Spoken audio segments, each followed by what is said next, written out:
आणि ज्यावेळी संतोष भैया देशमुखचा खून झाला त्यावेळी खूप जवळपास कितीतरी आमदार, कितीतरी मंत्री, संत्री सगळे सगळे सगळे लाईनीत लागले होते.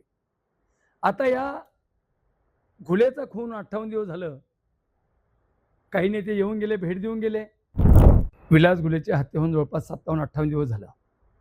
कुठल्याही प्रकारचा शासनाकडून सपोर्ट नाही. SIT बघितली, SP बघितले, CID बघितली. ह्या 58 दिवसामध्ये कुठल्याही प्रकारचा आजपर्यंत रिपोर्ट नाही. आणि गेली 15 दिवसापासून जिल्हाधिकारी कार्यालयासमोर आमरण उपोषण चालू आहे. आमरण उपोषणामध्ये त्याचा भाऊ आहे, त्याची आई आहे, त्याची पत्नी आहे. कालांतराने 7-8 दिवस, 10 दिवस गेल्यानंतर त्याच्या पत्नीने सुसाईड करण्याचा प्रयत्न केला. तिला ते सहन झालं नाही की माझा पती म्हणजे त्याचा खून झाला तरी शासन ह्या दरबारी कधी विचार केला जात नाही. त्यामुळे तिने ते सुसाईड करण्याचा प्रयत्न केला. नशिबाने वाचली बिचारी. 21 तारखेच्या मोर्चामध्ये लाखोच्या संख्येने लोक सहभागी होणार आहेत. आम्ही सगळ्या नेत्यांना मेसेज केलेत.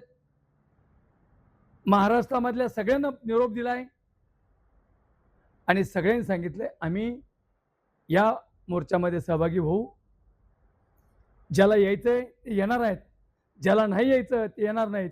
ज्याला समाजाबद्दल आदर आहे तर 100% या मोर्चामध्ये सहभागी होतील. नाही, सगळ्यात महत्त्वाची गोष्ट एक आम्ही अल्पसंख्याक आहेत.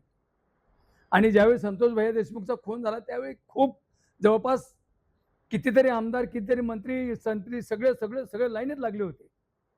आता या घुलेचा खून 58 दिवस झालं.